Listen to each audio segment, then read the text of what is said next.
Welcome to the 2021 orientation for distance students. I'm Father Merv Duffy, and with me is Maite Ramos.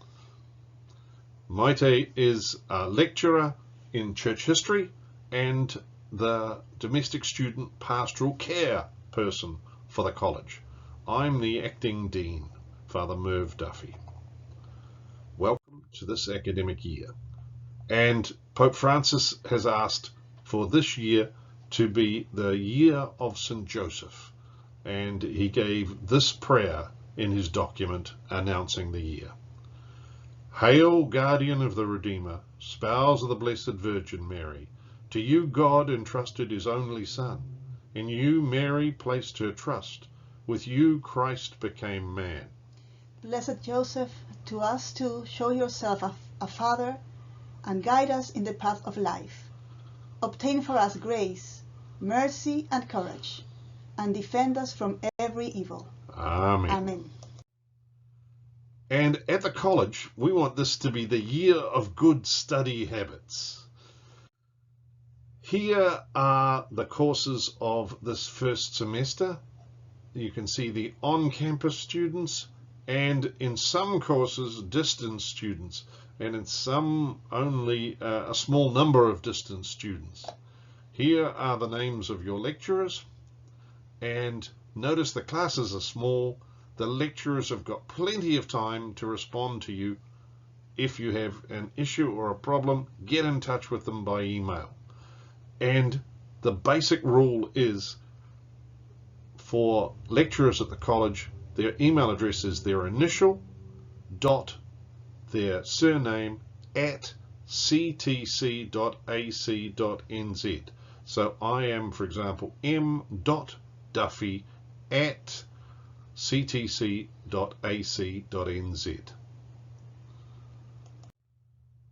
There is also the support staff of the college.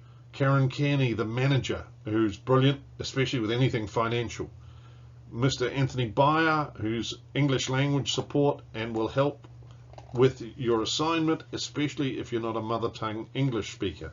Father Michael O'Connor, as Dean of Studies, can advise and guide as to which courses you should be taking next semester, or if you decide I'm in the wrong course now, he's the man to talk to. Melania is in support of Pacifica and Maori students. Jelvine is our marketing and business development. She wants to know anything going on around the college and is very interested in the student voice. Zishan is our tech guy, and he's the man to ask for help if you've got the slightest technical problem with regard to getting online with Moodle and things like whether the initial password is password-1 or simply password1. Our library, Mark Hangartner is our main librarian with Lynette as his support, and you will find them brilliantly helpful, and there's a lot of electronic resources available through the library. One of the things you should have received is your username, which is your S number. So it's S, and if this is your first year at the college, it's S21, 5 and a number after that, and that's your password for that's your username rather for both the Moodle and for the Collin Library.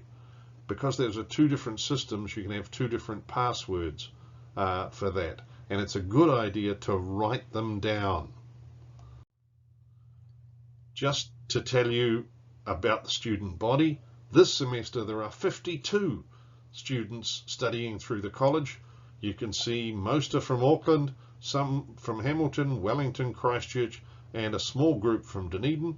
More males than females, and that's because we've got 17 seminarians in there biasing it in the male direction.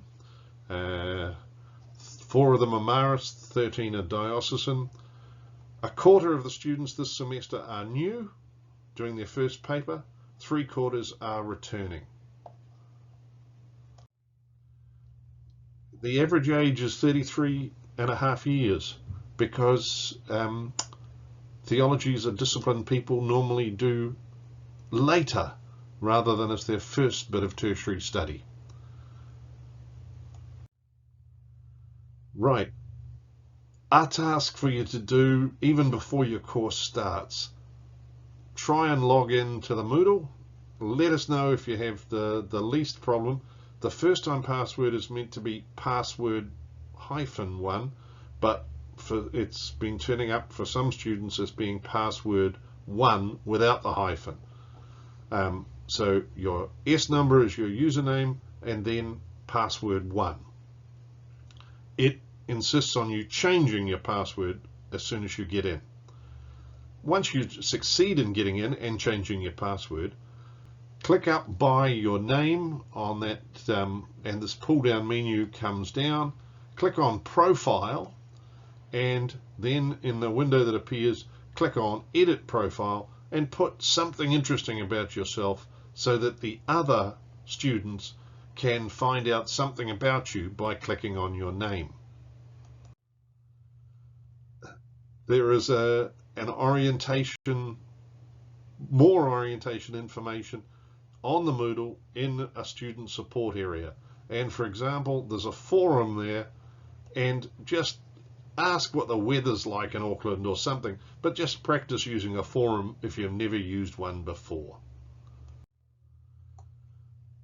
There's topics under that. It's not a read from beginning to end, but there may be answers to what you want there, and some of it's out of date but will be updated soon.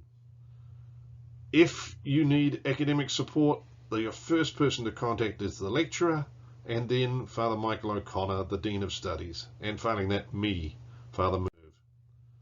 If you've got, if you want to appeal a mark, a grade, if you want to complain about anything, if you've got any grievance, there's a whole procedure and policy which you will find on the website, ctc.ac.nz, and there's the student complaints, grievances and appeals policy and procedures.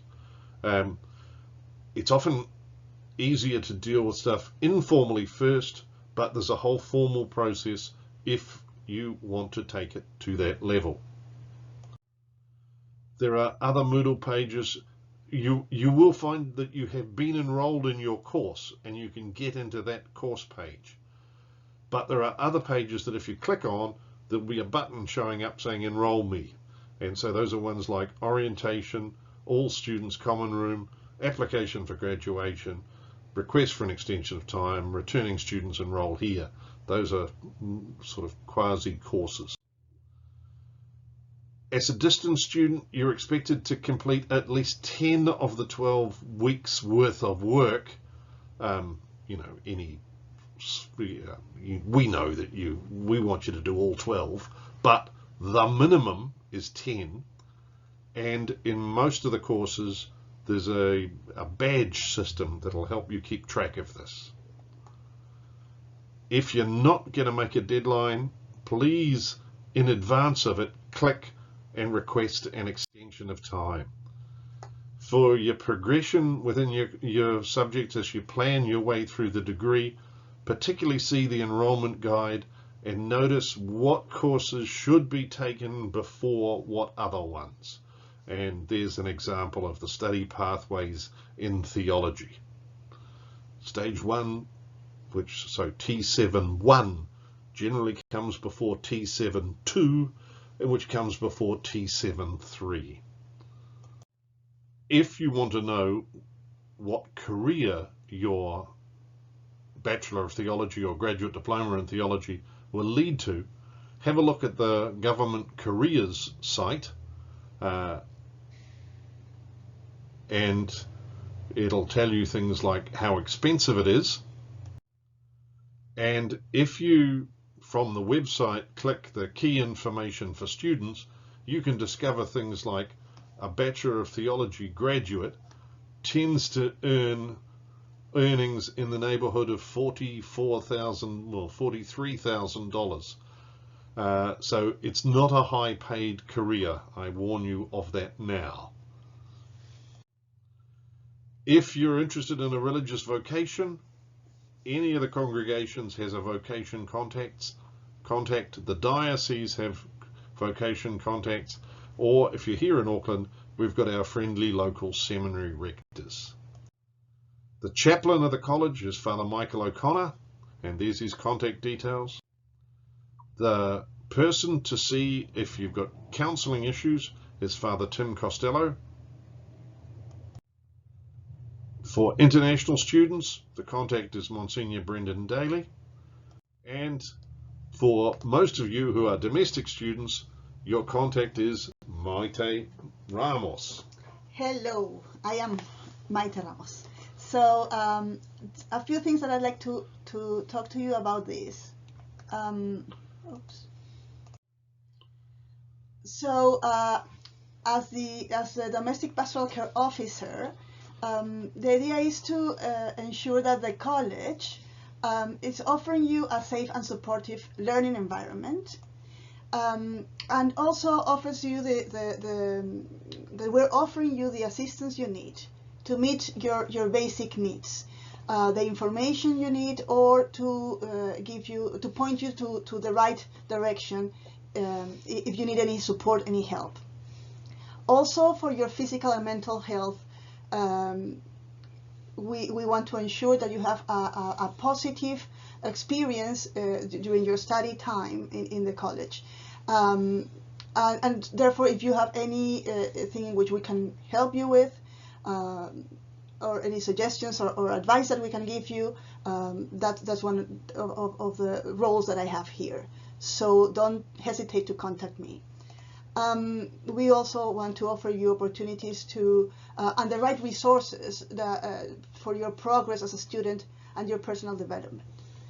And we want to make sure that this is an inclusive learning environment, that you feel valued and respected, and that you have the channels for giving us your feedback, your suggestions, so that we can hear your voices.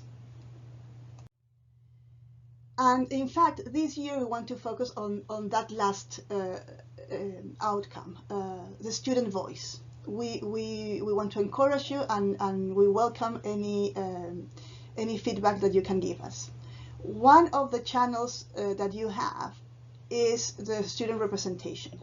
So there's a student present in the meetings of the Academic Advisory Board, also in the Board of Studies, and in the Library Committee. And for those of you who, the on-campus students have a suggestion box. For you distance students, you can email me with any suggestion or comment that you want to make. You're also welcome to call into the campus at any time. If you're enrolled in a course as a distance student, you can front up on campus for that class and join in with the rest of your class without telling us, whether just you are part of that class. If you come on any given day, you are welcome. So yes, you're welcome. And you also have at the end of your courses the course review, where you can it's like a survey where you are asked how you felt about your course, and any comments that you have about your lectures, any suggestions that you have. If you want to congratulate your lecturer for being an excellent lecturer, you can have that space there. Or if you have any comment for improvement. And there you will also receive along your time with us some surveys. For example, one at the end of your studies as a graduate student, and in fact one after this orientation. You'll have the opportunity to give us feedback about this, and probably expect some other forms or surveys during the year. The idea is that you help us be aware of your needs and how we're doing. So this is what you'll find in Moodle if you want to apply to be a student representative. And you go to the homepage of your Moodle. On the right hand, you'll find these. If you click here, orientation survey and the application for student reps, that will take you to this page here.